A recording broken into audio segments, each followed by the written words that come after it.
Hi, everyone. I am Jennifer, and you are listening to the Fashionista Files podcast today.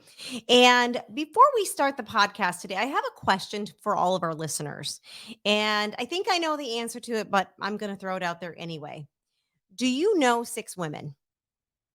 Just simple question. Do you know six women? Of course. I am sure that you all know six women. So I'm going to share with you a staggering statistic that you may or may not be aware of. And it's one in every six women, one in every American six women have experienced sexual assault in some way, shape, or form at some point in their life. So if you're in a room of six women or you know six women, chances are that something has happened to them at some point in their life or in their lifetime will. That is a crazy, staggering number. And with April being Sexual Assault Awareness Month, I thought that it was very appropriate to bring in the executive director, Eileen Wesley. She is the executive director of Project Help. And it is Collier County's 24-hour sexual assault center and crisis center.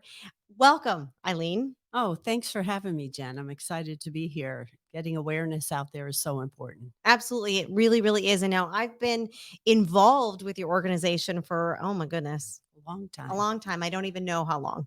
Since 2013. Okay, well, you know, and it's an organization that's near and dear to my heart. But if you could tell your listeners what Project Help does, and then we're going to break it down. We're going to be talking about the little subsectors of everything that you do and how you do what you do and what an asset you are to our Southwest Florida community because Project Help is in Collier County. They're here in Naples and they serve Southwest Florida. They serve Collier County. And we want to talk about what does Project Help do for the community? What does it mean? And so tell us what Project Help is, Eileen. Okay, well, Project Help was established in 1986, just So a so long time a ago. long time ago. And it started out just helping victims of crime through the Naples Police Department. They would go out with them and kind of be a comfort and support for victims.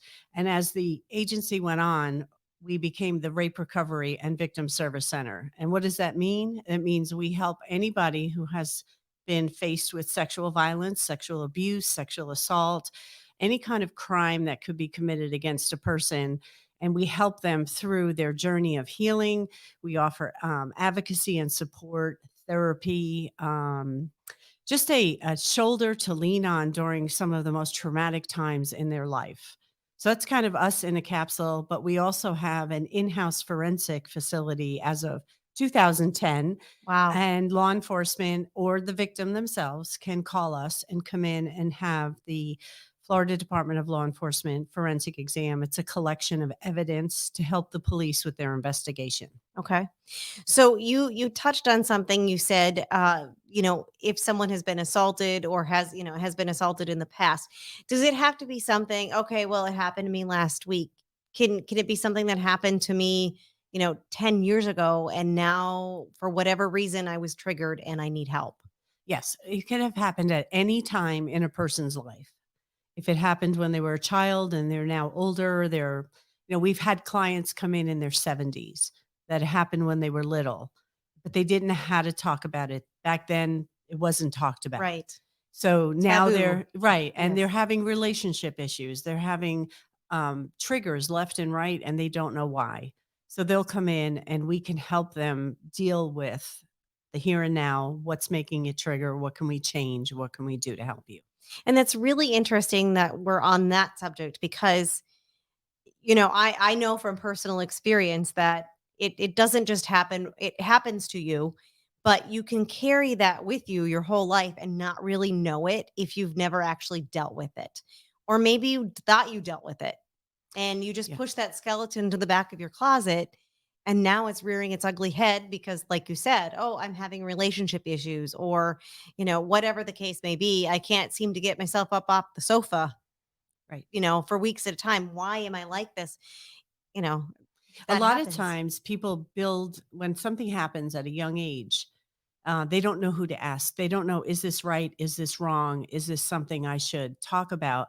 So as they're going and they're realizing that was wrong, they build emotional concrete wall. And that's very hard to break down. Of And course. sometimes it takes maturity and it takes time and it takes experiences and triggers to start to chip away at that wall. And they realize they can't get off the couch. They can't keep a relationship. Um, they can't keep a job. And they Right. don't know why it all is, but it all stems back to something that may have happened in their past. Correct. Wow. I Yeah. know my thing is I can't swim. I'm deathly afraid of the water, right? Mhm. And it stemmed from something, Mhm. and you figure this out, all of a sudden the light bulb goes on and you go, "Oh, I think that's why." Yeah. My fear So, is closed doors. mhm. If I have somebody in with me, I'm fine. But I shower with the door open. The kids laugh at Oh, home. They wow. don't come in the bathroom when I'm Mhm. showering because they know mom just doesn't like I don't sleep with the door closed. I everything is except for the front door and the back door, and there I've always checked the locks. Wow. I do Always that check same the thing. locks. I Yeah. my husband, the kids are like, "Oh my god, it's like Fort Knox in here." Yeah, Because I exactly. lock my doors, I triple check. It's a thing. And it's a thing that we went through something, Mhm. and we're going to now we're adults and we're looking at it just slightly different, and we're going to protect ourselves. So we find these little things that give us our control back and our power back to keep us safe, Sure. because a rapist will take the power and control away from a woman. It's not about the act of sex. It's about the act of taking their power and control away from them. So I'm glad that you brought this up because we had an incident in the news Mhm, just recently, right? Of a young lady on an airplane, mhm. who was sitting next to a gentleman who was pleasuring himself. And so it could be something like that. Let's talk about that. Let's talk about I'm the glad you brought that circumstances up. I surrounding really that. am. I really am because she was on the airplane, and you know how airplane seats are. They're very tight, they're very Hmm. close. She basically felt he was wiggling and she couldn't understand what was going on. So she put her head on her tray, tried to ignore him, but videotaped so she could see what he was doing. And when she realized that on the outside of his clothes, he was pleasuring himself, Hmm. let's put it that way, Yeah. she kind of freaked out and pulled her jacket up over her head. And then when she looked, he had exposed himself and was pleasuring Yeah. himself. And he reached up under her jacket and he put his hand on her thigh. My gosh. So most people go, well, that's all he did. That's an assault Yeah. because that action of him putting his hand on her leg was part of his sex act Sure. that he was doing over there, and she felt intimidated. Smart, smart girl. She started a text message saying, "Hi, the man next to me assaulted me and he's masturbating Hmm. next to me," and showed it to the woman that was sitting next to her. She was looking for validation. Am I crazy? Right. What do I do? And the woman says, "Are you going to tell the flight attendant?" And she said, "Yes." So as she was getting off the plane, she approached the flight attendant, told her what was going on. The US Marshals were called, the FBI was called, and the man was taken into custody. How brave Wow. of her. Yeah. Unbelievable that that even happened. First of all. Right. And if she goes for help, they'll help her deal with what happened. But let's just say she doesn't go for help. Let's look at what that looks Right, like. and the article said she was 21 years old, so she's young. She's got a Hmm. whole lifetime ahead of And her. she's not had any life experiences. Exactly. Right. So here she is going along. Will she ever fly again the same way of the excitement as when Right. she was getting onto that plane? Will she trust anybody around her ever again? Well, how will she feel about when she meets somebody? Right. There's so many what ifs. That's why help is so important, that people reach out and they talk it through with somebody who is an expert in that area. So I'm hoping that this young girl does go for help. She's not here. They're up in Boston. Right. The perpetrator is from a local area Which is the here. absolute craziest thing because you would never, it seems like it's so far removed from here, but it's not. And that's a preconceived notion that, we live in Southwest Florida, right? And I know that he's from here, but people are like, "Oh, that stuff doesn't happen here." Or I mean, that's such a broad statement to make that is totally unfounded. It does happen here. Yes, it does. That's why I look as tired as I am and I have as gray hair as I have. We work diligently. There's some years now, they say 78% of victims don't report their crime. So last year it was still kind of hybrid working and not a Right. lot of people out. We did over 55 forensic exams. That means 55 people stepped up and said, "No more. Me Yes. too. Me too. Right. I want to do something about this." So there's a whole bunch of people that never said any, sorry, I don't know how to turn It's that okay. off. Um, a whole bunch of people who didn't step up, and hopefully they'll hear this podcast. They'll have seen Right. Project Help at an event and step up and say, "Hey, me too. Hmm. I need your help. I need somebody to help me cope with what's happened." Like, this young girl was so brave to actually take her Yes. phone out, turn it, hit the video. Right. Who knows what that guy could have done? I Yeah. mean, and like we had talked earlier, we can sit here and say all we want. Oh, I would have punched him, or I would have done this, or I would have done that. But you don't really know how you're going to feel unless you're actually in that position, Yep. you know? Exactly. And even if it has happened to you something like that before, you may go, if that ever happens to me again, you don't know. You Right. have no Somebody asked idea. me, "Why didn't she hit the attendant button? Why didn't she smack him?" She did say to him, "Why are you touching me?" Hmm. So he took his hand off of her. But me, myself, I have a knee jerk reaction to things. So I say, I would punch him right in the mouth. Right. But would But you? would I? Right. I don't know. They have the fright, the flight, and the Mhm. freeze. So I might freeze. I Right. mean, I have a black belt in karate, so I I think I know am you are a prepared. force to be reckoned with. But I feel like I am prepared for situations. But something in a sexual nature or sexual assault nature, I know for a fact that I have frozen. Mhm. So I started training. I needed to protect myself. I needed to be strong. But would I revert to a frozen state? It's possible. Right. This young girl thought fast. Let me use my phone, see what he's doing, instead of turning her head and bringing Mhm. attention to herself that he might have done something more. She took her phone and videotaped it. How brave. How Exactly. smart. Very smart. Yeah. Very forward I was very thinking. proud of her. Yeah, I wish I could meet her and that's shake her wonderful. hand, you And know? we're going to talk a little bit later here in the podcast about what we can do. You were mentioning, that you're a black belt in karate. Things that we can do to protect ourselves, and we'll talk about that later in the program. But I want to touch on something else that you had mentioned. Um the Me Too movement, right? Mhm. So what has that done for the whole cause? The whole cause, it's brought such attention to the fact that I'm not alone. Other people are speaking up. And unfortunately, it took celebrities. I Right. mean, I know. fortunately, but unfortunately, it took celebrities to bring this to the forefront. We have a young girl, Tamara. She's been working for years trying to get that Me Too movement out there. She created it, she worked it. We all believed her. We were right Right. behind her, but it took a celebrity to Mhm. stand up and say, first off, no more, and Me Too. They were following that movement. Right. So to me, the Me Too movement screams volumes to victims that you're not alone.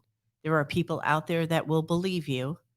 And I'm not a celebrity, but I'm going to believe you and I'm Right. going to help you and I'm going to walk the path with you from start to finish. So I love the Me Too movement. I think it is strong. It's getting stronger every year. Of course it is. It's Yes. not, rape has never been a dinner time conversation. Okay. And that's the other thing. I will talk about that too. Oh my gosh, she said that word. Right. Yes. We'll talk about that. Yeah. And it's becoming more common. Well, let's talk about it right now. Yeah. Right. It's I more mean, common for people to say, "Did you hear about Eileen?" I'm just going to use me as right. as an example. The poor girl, she was sexually assaulted. 10 years ago, somebody would say, "I don't want to hear it. Yeah. I don't want to hear it." Now we hear people saying, "What can I do for her?" Right. Exactly. We How can we do. help her? Or is she okay? Hmm. Not, "Oh, what was she wearing?" The victim blaming is Right, because off the chain. that was before, Right. right? They were like, "Oh my god, she was wearing a short skirt. She deserved it." And we know all those things that people would say, Mhm. like you shouldn't wear a tight dress, you shouldn't wear a short skirt. Well, she had it coming. All of those things are so wrong because nobody has that coming and nobody should deserve to be treated that way. Exactly. Because, like we said earlier, rape is not about the pleasuring of having sex. It's about controlling and taking the power away from a person, whether it's a male or a female, Mhm. to take. It's an angry, angry act. It's nothing about, oh, she's cute. I'm going to have Right. Yeah, sex with right. her. It's I'm angry. I'm going after somebody and I'm going to control them. I'm going to not allow them to make a decision in this. It's all me. I'm going to do whatever I want to this person. So I feel that, you know, the more it's talked about, the more people are learning to say, no, back off, stay away. Right. They're being more intelligent, even though it's still happening every day. Every what did I say? 64. Every 63 seconds, Yes. an American is being sexually assaulted. Think about I that. know. I just that's crazy. And It's it's not only women. Okay? Let's right. have that conversation, right? It's not only women. It happens to men and just heartbreaking. It happens to children. Yes, yes. Project Help doesn't deal with the children when it's reported to law enforcement. We have the Children's Advocacy Center, one of our Okay. community partners, Okay. and they will rely on us for services that they can't provide. Or actually, we work very well together. If we don't have a nurse available, they Sure. don't have a doctor available. We work Collab. very close together. But when you see a child, Mm, it just I'd end up in jail. I'll be perfectly honest. yeah. That's why I work with the adolescent and adult It's just area. heartbreaking. It's horrible, and a child doesn't know that it's wrong. It's Right. depending on who it is, the Right. threats that are attached to It's a it. trusted individual in their circle. Yes, yes, and it's so scary. And wasn't the statistic that 34% are under so 66% of the assaults that happen are between the ages of 12 and 17. Yes, And then of that 34% are under 12, is that correct? it's Just actually 66% are between the ages of 12 and 17, and 34% are between the ages of 0 and wow. I 11. mean, So it's an astronomical number, and it too happens. I don't have a one in for you on that one because I deal with more of the sure. older population, but it's when you talk to a SV detective that Mhm. works in child crimes, they are just so exhausted and overtaxed and underpaid and I don't know you how know they do it, but thank goodness we have people that and they are fight. yes. They want to help that child, but Mhm. it's definitely a burnout for them. Wow. The stress related to it, I can't even imagine. Uh, I can't either. I on our mean, side, it's it's after all the forensic exam was mhm. done on their end because it's totally different than our forensic exam. Their interview process is so different than ours. They all are totally committed to that, just like we are for the Mhm. adolescent and adult. You Real life know, heroes. they are. They really are. Yeah.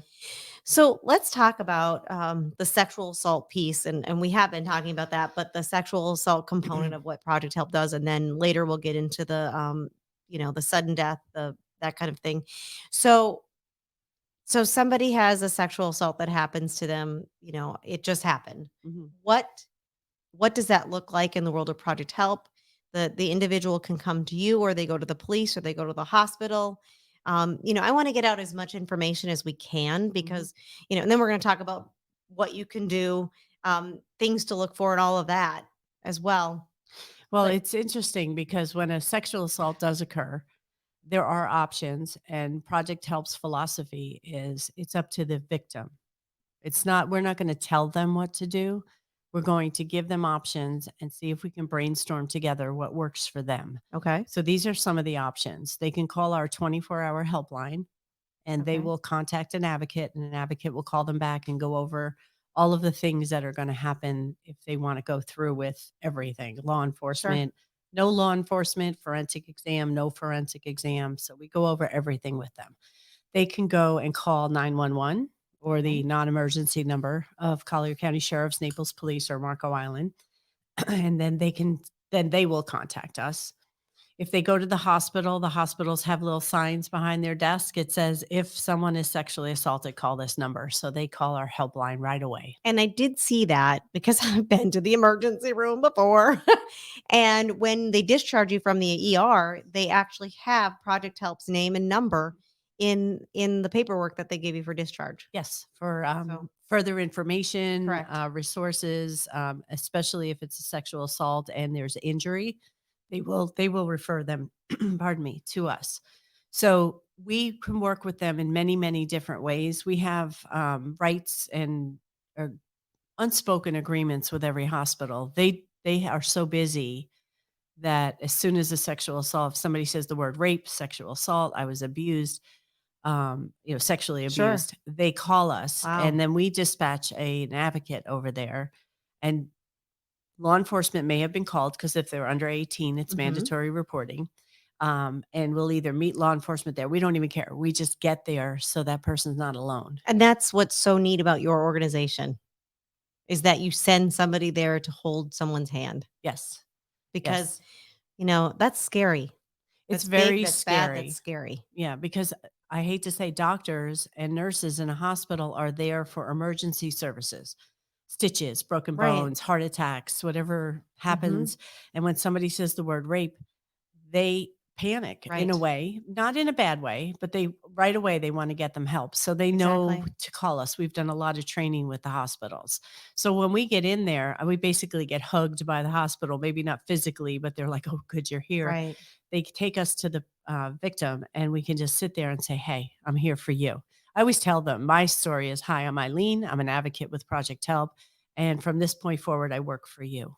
Right. I don't work for anybody else." Mhm. Then Um, they know you're by their side. yes. And our thing is we are confidential advocates. So anything that's said to us, we will not repeat to law enforcement.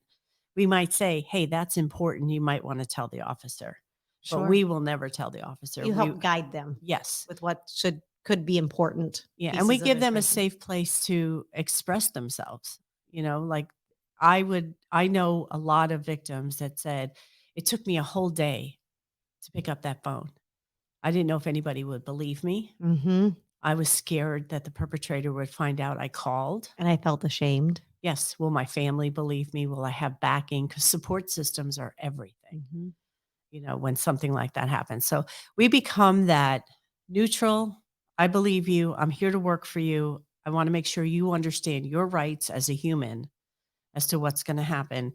And also, if anybody says anything, we can stand up for them. Right. We fight for them. So you go from that to then let's say they decide, "You know what? We're gonna take this all the way." Mhm.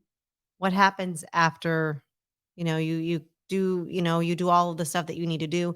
Do you go with them if there's actually a trial? How does all What's that nice work? about that is we have working relationships with all the law enforcement in this town, but we also have a fantastic relationship with the state attorney's office. They allow us to have 3 advocates over there. Wow. So if, let's say, tonight somebody comes to us Mhm. and says, "I'm scared, I need this exam," and they go through our whole process, but he lives in my neighborhood, I don't know what to do. Mhm. So we refer them to our advocate at the state attorney's office who can help them file for an injunction. It's Okay. a protection Sure. order. Some people call it an Restraining order. OP, they call it IFP, restraining order. It's an order of protection ordered by the court that that person cannot step within a certain amount of feet from the victim. Okay. It's called a sexual violence order of protection. So there's a big difference. They have domestic violence orders of protection, they have regular orders of protection for other things. Okay. This one is specific to sexual violence and it's noted in there. So we help them through. We go and sit in the courtroom with them. Sometimes when it goes to, they have the DNA comes back, and unfortunately, it can take up to 120 days. So that is crazy because we've all heard about, the backlog Mhm. in the system. Collier County is very fortunate that we had some lieutenants in place over at Collier County's Criminal Investigation Division that didn't allow that to happen. That's one I'm telling you just from what I know, we have the best Yes. sheriff's department in Florida. Yes. The best. Yes, and our police departments are right And they're there with awesome as them. well. Yeah, Yes. we have, they call me all the time. Like, it'd be 3 in the morning, and they pick up the phone, and they go, "We bothering you?" I'm like, "No, I was No. waiting for you to call." And then we talk about, like, sometimes their victim doesn't wanna talk to them, Sure. and they're not even sure what happened. They say, "What do I do?" I go, "Do you need someone out there? We'll send somebody out there.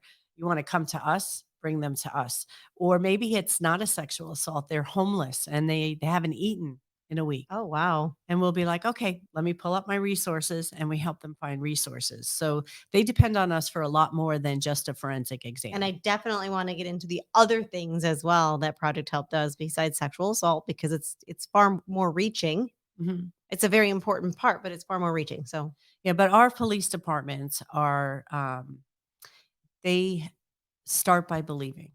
They don't actually say to the victim, I believe you, because they can't. right. But they always say to them, I'm so sorry that this happened to you, and I want to figure out what happened and make it right for you. Wow. I just sit there and I get all emotional when they do that because there's so many other police departments. I was the president of the Florida Council Against Sexual Violence. I'm now the Wow, immediate that's very neat. yeah, I'm the immediate past president. So we all meet, and I hear stories sometimes from other leaders that they're law enforcement. They don't want advocates on the scene. They take them to the hospital and they don't refer them to the rape Wow. crisis center, and the hospital ends up doing the forensic exam. We have such a tight relationship in this community that they're my brothers and sisters more Mhm. than, and we're theirs. And they know that. They know they can call us at any time, whether the person comes in and says, I'm refusing the exam because of whatever reason, and they're allowed to they get them over just for counseling because it Sure. happened years ago. Right. So they're very aware of the past effects, Mhm. and they want them to stop doing whatever it is that they had to talk to them about because something in their past Right. is causing them to have problems today. So we're really, really, really fortunate. Our state attorney's office, they're fantastic. And they are constantly relying on our girls and their advocates to help people as they come through the door. We have the Department of Health does free STD testing for anybody that has been sexually assaulted. And we only have to call up and say, what's the time slot? Now it's to the point where we just say, go over and ask for so and so, Wow. and they will take care of you. We have relationships with the shelters, not just here in Lee County and Charlotte County, so we can always find a bed. We have some um, uh, partnerships with some of the hotels in town that'll give us Wow. rooms for That's people. wonderful. Yeah, because sometimes the man might or a girl might live Mhm. in their neighborhood. Or in their home, Yeah, so they right? can't go home. So Yeah. we try to make sure that they get everything that they need. Wow. So you mentioned something about STD testing, and I literally just heard something today about how the fact STDs are on a rampant rise right now, and they're bringing it back to the pandemic because people did not go get tested during that time, and now it's crazy, Well, it's sad to say that the Department of Health only has so many employees. right? And when COVID had started, they had to utilize as many people as they could for testing. And then the vaccine came out. So they had to utilize. So some of the STD testing was that we were fortunate that we've never had anybody not be taken care of. Hmm. But I've heard through I just want to go in and be tested, that there's been a tremendous amount of people in the waiting room, or they don't go because what if I go in there and get COVID? It's the Department of Oh, because Health. everybody's They're worried. Yeah, testing for it. Like it right. depends on somebody's mindset Hmm. as to why they will or will not go to the Department of Health. We've been very fortunate. We have a relationship with their STD department where they have us on speed dial, we have them on speed dial, and we talk. They're part of our sexual assault response team, which you are as well. Absolutely, absolutely, Yes. yes. And that is a group of individuals, leaders in our community. We get together every quarter and we talk about the issues and make victims' journeys better. And And then, that's what it's about, yes, you know? I always say it takes a village to heal a person. And the village can't just be Project Help. It has to be all the other entities that get together to help Right. that victim through that sexual assault. It's one of the worst crimes that could be committed Mhm, it against a is. body, It is. and it takes a lot to heal that person. And what I think is also interesting, you guys do outreach as well, and one of the reasons why I got involved in Project Help was because of something that had happened to me. My healing process was going out and talking to people and saying, "Hey, you know what? This happened to me, and I my healing is this, is telling you that because maybe I can affect one person. Maybe I can have one person in my whole however many years, come forward and say, you know what, this happened to me. I need help. Hmm. And that's all that matters. It's about getting the word out that, you know what, you're not alone in this. It can happen to absolutely anybody. It can be your neighbor, your mother, your father, your sister, your brother, absolutely anyone, your best friend. Hmm. And back in the day, everyone, like we were talking Just about, the hand talk, yeah, stay you know, great. but back in the day, it was like we were saying before, it was taboo and you just didn't talk about it. And it was only because, oh, you deserved it and this, that, and the other thing. And I think it's opened everybody's eyes to the fact that, oh, wow, it happened. Like we were talking about celebrity. Oh, it happened to that celebrity. Oh, I can come out and talk about it now. And Mhm. it's no longer taboo. It's no longer whatever. And that's part of the outreach. If you have somebody stepping forward and saying, hey, here's what can happen. And it maybe wasn't this year, maybe happened to 10 years ago. You can still get help for it. Yes. And it makes people feel like, okay, if it happened to you, I'm okay coming forward now. I don't feel alone. I don't feel like um, ashamed. I can talk about it. So that's so important with the outreach that you do in all. You go to colleges, you go to high schools, you go all over. Let's talk about that. And you said the word taboo, and Mm-hmm. that was only 15, 20 years ago. I think that's Like, not long, but when I was a kid, many, many, many, many years ago, now I can say that, right? right? Um, if I thought everybody in my family died of pneumonia because the aunts and the parents were like, "Shh, don't tell the children, don't talk to them Mhm. about that." So I got pneumonia when I was 13 and I was up in my room writing my mother a letter Oh no! because I thought I was going to Yes. die Hmm. because I had pneumonia. And she went, "You're not going to die." I said, "Grandpa died, grandma died, Uncle so and so died. Everybody died of pneumonia." And she went, "Oh my God, are we horrible or what?" So she had to sit down and explain that they had cancer, they had a heart Oh attack, my goodness! these kind of things. So then sexual assault was not talked about. It No, it wasn't, wasn't. I'm not going to say a dinner time conversation, but you couldn't even talk to your friends about it because they would go, "Oh no, I don't want to hear about Mhm. that." Now it's such an open conversation and our outreach allows us. You should see how many survivors come up to our tables during outreaches. It's amazing, Yeah. and I mean, that speaks volumes. Yeah, and you were saying that your coping mechanism was talking to Mhm. everybody.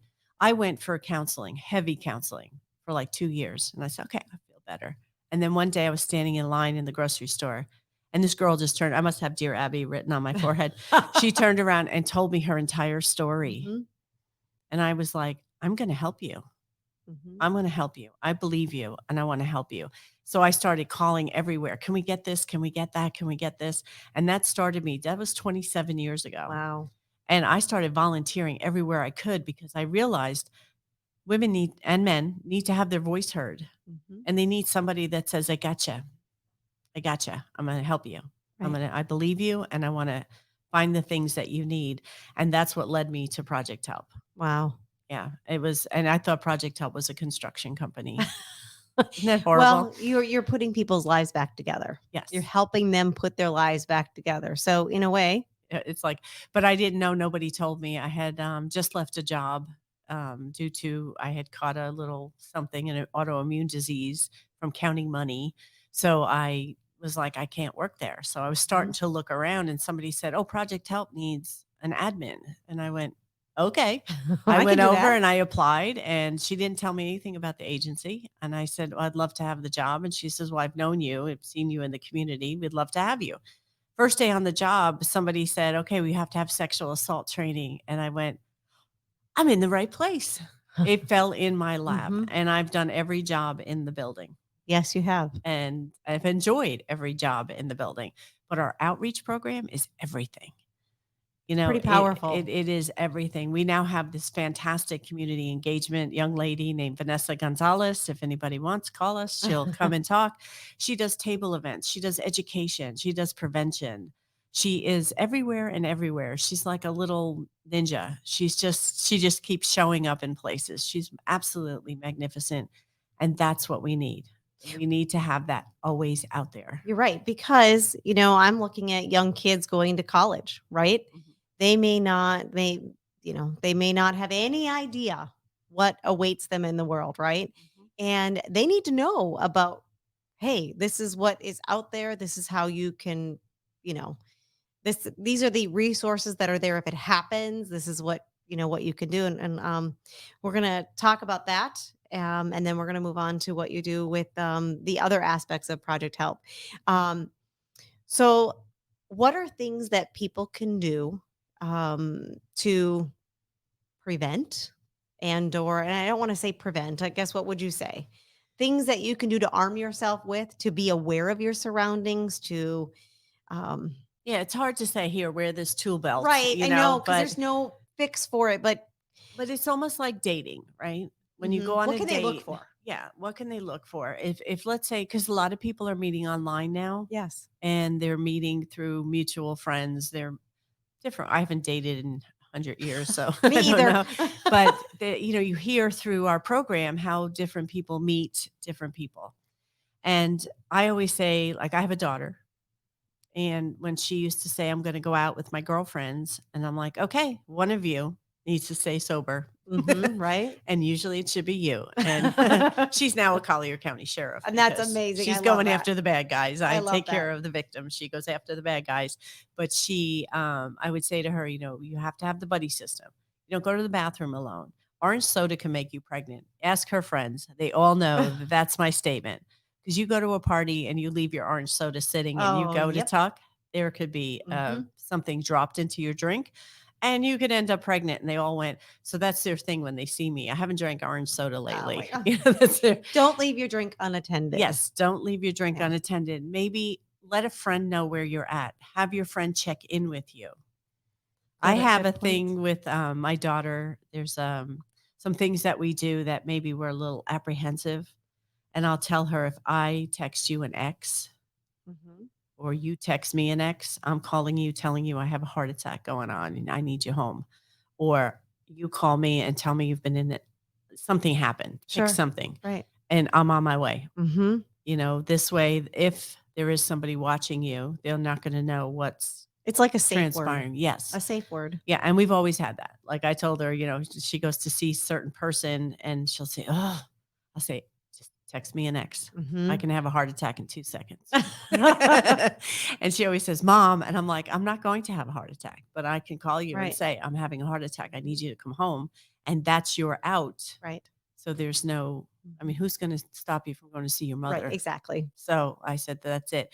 And her friends are fantastic. They watch each other's back. She picked wisely. So picking good friends, picking a good circle of support around you, making sure that somebody knows where you're at, what time you're going, what time is your date showing up, um, little contact in Mhm. between. I know some people who have had their friends just show up at the place, go eat at another table That's a and great just kind of idea watch from because across you the have room. no idea.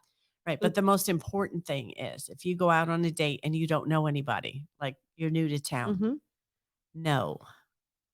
You say no. No. We're trying to start a new campaign in town working with the bars that a girl can go up and say a certain word.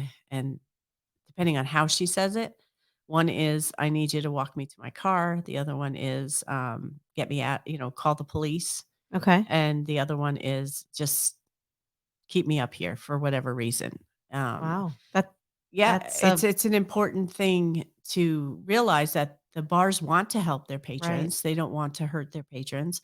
But for a girl who's on a date and doesn't really know anybody in town, getting loud, Right. I said no Mhm. and going and don't walk out of the restaurant. Of Ask course. somebody to walk you to your car. Mhm. The bouncers love to take care of people, They do. they don't want you to be it's their reputation, Right. the bar's reputation or the restaurant's reputation. Somebody can walk you to your car. You don't have that available to you or somebody says no, there's no harm in calling for an escort Right. from a non-emergency number from law enforcement. Mhm. Call anybody and just make sure that this person knows like, "Hey, I'm I'm not going to comply." Right. So you can leave, but you still want someone to walk you to your car. Mhm. You have friends in town, have them come and get you. You can get your car tomorrow. You can Right. get your car later. They can get you to your car and follow you home. There's just being safe is the most important thing, but consent is everything. you know. What about self-defense classes? We talked about you being a black belt in karate. Yes, no, I not a bad thing to know. It's not a bad thing to know. I've never ever condoned martial arts because I believe in them. Right. But they also can be, if somebody has been attacked, it can be very frightening. So I run self-defense classes for a victim self-defense Mhm. class where we work on your instinct. We work on your how you're aware of your surroundings. And of course I give them a couple of boom booms at the end, like how to hit them Right. and what to do. But it's more how to make sure that you're more self-aware. In your gut. Yes. I always do the gut check, like, Yep. okay, how do I feel when I first meet somebody, or I walk into a crowd and I see somebody and I get that gut feeling Yeah, that and some people something's get not it right. here in the back of Mhm. their neck, some people get sweaty palms, some people get goosebumps. So, being aware what works for your body, and then we can work through that. And it's free for victims of sexual Mhm. assault. I do one for the community if there's like a group that wants me to come Sure. in, and I've done it. You have, yes. And we've had a lot of fun with it with the community, but when there's a victim involved, it's really getting down to brass tacks of, I'm so sorry that this happened to you, and I hope today that we can learn something together about ourselves that we didn't know. And most of it is your gut, like you were Right, yeah. saying, how to be self-aware. This thing is the cell phone is your can be your best friend, but it could be your worst enemy as well. I tell you what, I heard something had happened a while back, and I don't know why, but when I walk from the grocery store, from my car to the grocery store or whatever in a parking lot, I take my phone out and I have my camera ready. Smart. I don't know why, or I don't know what made, and I'm just like, if I'm going to get a picture of something in case, like, if somebody were to come and harm me, Right. I You'd don't know have it why. on It's like tape, but I always teach them too, like my little purse that I carried in here, it's this tiny little Coach purse. Well, I make sure that I have a heavy wallet I was going to say, inside. do you have a brick in there? If you picked it up, it's pretty heavy, but it's a weapon. Hmm. People say put your keys between your Yes, fingers. I've heard that. It brings the perpetrator in too close. Oh. So like if I go shopping, I make sure I loop my bags in between my fingers and I carry them because boy, if I have a gallon of milk in here, Hmm. It's gonna I knock can you out. anything that's around you, you can use for a weapon. Hmm. So we try to brainstorm ideas during that. What do you typically carry with you? Hmm. I mean, I could take this cup and use it as a weapon, Right. and people go, "Oh, I never thought of that." But again, it goes back to what would you do in the moment? You could freeze. Right, exactly. And if you freeze, that there's not much your body will allow you to Hmm. do. So it's the aftermath that you need Right. to reach out. You need to get help for it. And Right. even if you're able to thwart them off with a gallon of milk and they run the other way, you still should talk about it with somebody. It's traumatic. Hmm. Somebody attempted to harm you. That's not something that's like if somebody breaks in my house. I told my husband this. Somebody breaks in this house and even just takes a fork out of my drawer. I don't want to live in this house anymore. You've been violated. Yeah, I've been extremely Hmm. violated. I don't feel safe. Hmm. So I can imagine, and I know for a fact that after an assault, a sexual assault and a physical assault, I do watch every single person in a parking lot, and I can remember Hmm. colors of shirts and how many cars are around me because I became panicked, and then I took that panic and I turned it to use it for me. Right. And it takes time, Of course it and does. you can practice all the time, like walking through saying, "Okay, I think I saw about 20 cars. There were 6 people in the parking lot." Wow. Or somebody just pulled up next to me. When I came here, I parked. I mean, I'm in Naples, right? Everyone Right. says nothing happens in Right. Naples, right? Right. I parked my car in this beautiful parking lot. Somebody pulled in next to me. I waited that extra 2 minutes for that person to exit their car and go wherever it is that they went to before I left my car. And that's just me. And most of us would just, I mean, I know me, I would be on autopilot. I'd just be like, oh, I got to get to my destination. You don't pay attention all the time Yes. until something happens. Mhm. And then you're like, oh my gosh, I need to be more Aware aware of of what's going on around me. exactly. And that's what my self-defense class teaches. Like I said, karate, I love karate. I love hitting things. It just sounds kind of silly, but I don't like hitting people, but I like hitting things. Hmm. And my sensei has taught me a lot of how I grounded through her trainings, and I can defend myself in many Mhm. different ways now. In most fights end up on the ground. She utilizes jujitsu with her karate because you need to be able to get out of it if you end up on the Mhm. ground. If I had done it not long after my attack, I might not be okay. It's very traumatic when somebody hits you. I mean, it's my friend. My Right, best right. friend and I do karate together, But and she hits me. But if she had hit me 27 years ago, I don't know if I'd be who I am today. sure. So I don't know. It depends on who you are, if going to a martial art is the right thing. My sensei runs a lot of women's self defense programs, like for outside public, out to the public. Sure. And she's really great at it. It's the Academy of Martial Arts. She is just an amazing sensei. But I don't know if joining as a student right after an attack would be advisable. Right. Maybe talking to somebody about it before Of you do course. it, depending on who you are. Mhm. So Right. self-defense can be done in many different ways. It Okay. doesn't always have to be how I hit you or how I block you. It's more of what's going on around me. Let me be aware of everything around Sure. me. So we've talked about the ways in which you can arm yourself, I guess, Mhm. and never leave a drink unattended. Always go in pairs. What else did we touch Let on? somebody know where you're at, how long you think you'll be there, and when you get home, I didn't mention that. When you get home, that contact, let them know you're there. Awesome. But those are all great, great tips. So now let's go on to the other things that Project Help does in the community. Traumatic things such as homicide, suicide, sudden death. Let's Mhm. talk about what services you offer with that. Hey, the number one I want to talk about is our sudden death response notification response team. We have an advocate now in the Naples Police Department. We're very proud of that Wonderful. fact. And she can go and ride with the officers to crime scenes, but doesn't always happen during business hours, Right. right? Yeah.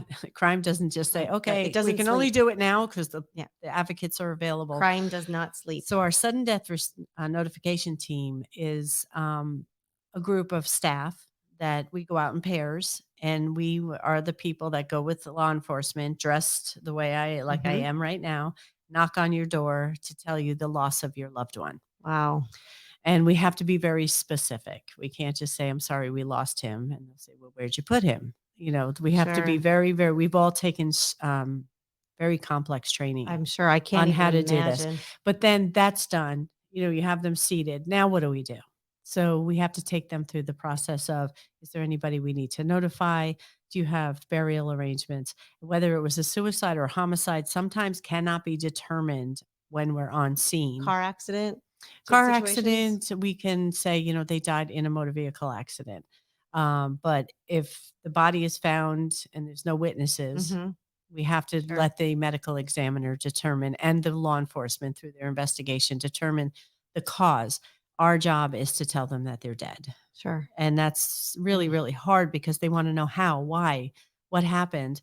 So we'll normally bring the police officer over and say, can you just give them some information? Sure.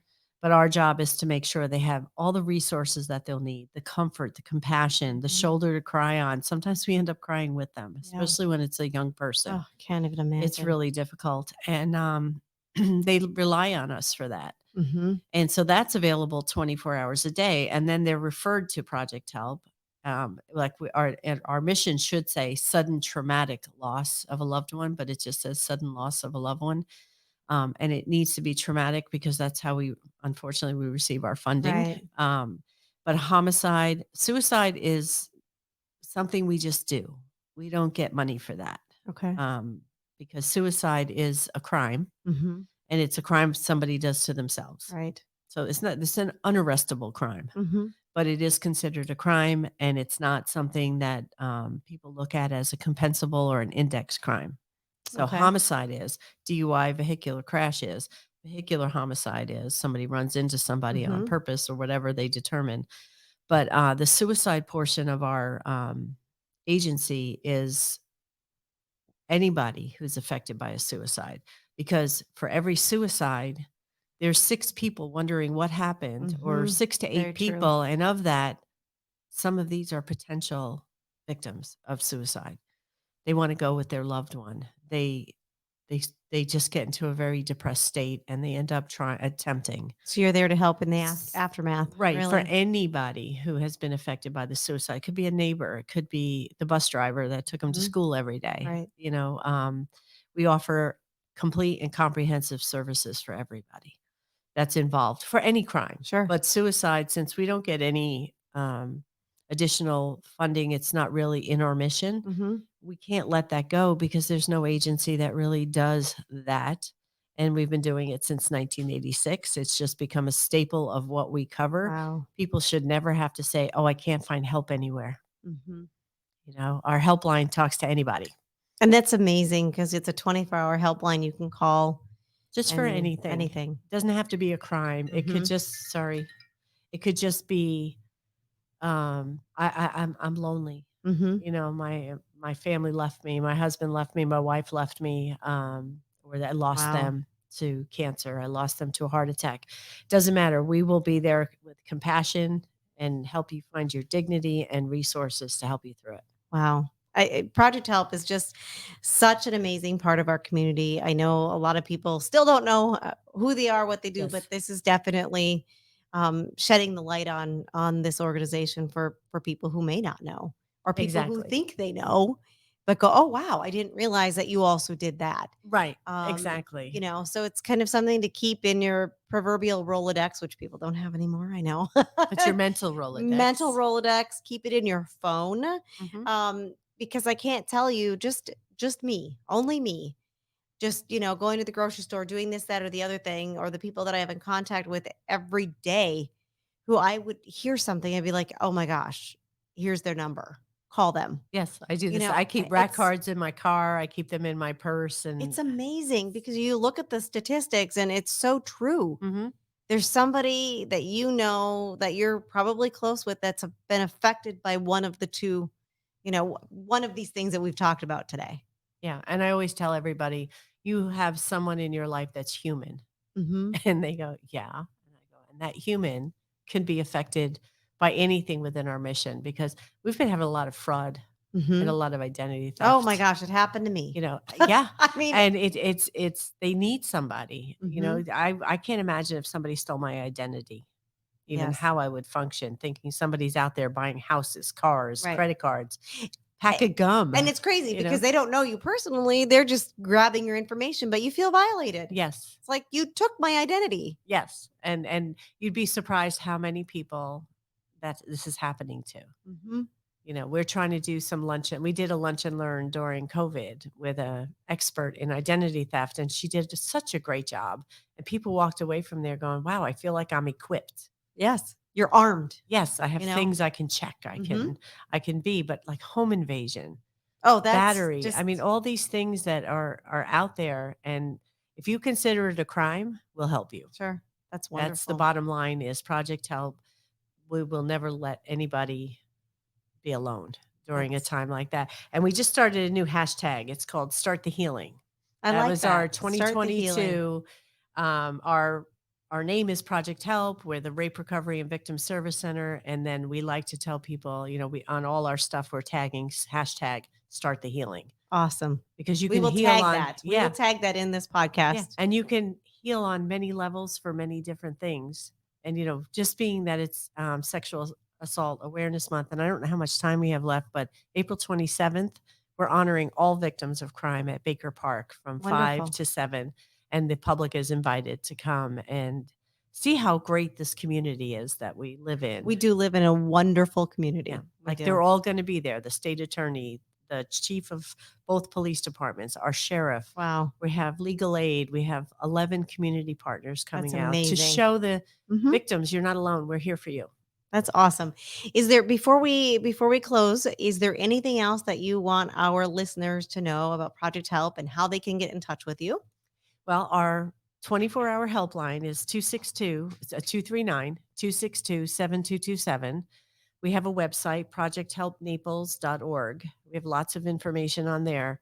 The most important thing that the community should know is that we're here for you. You're not alone, and we'll always do our best to help you. Wonderful. That's awesome. So you have been listening to the True Fashionistas podcast, the Fashionista Files, and thank you so much to our wonderful guest, Eileen Wesley, and she is the executive director of Project Help here in Naples in Collier County. So thank you so much for being on today. Appreciate being here. And again, if you have any questions, please reach out to Project Help. We will make sure that we post their information on our website as well as along with the podcast. And thank you guys so much for listening. Have a fabulous day. Thank you.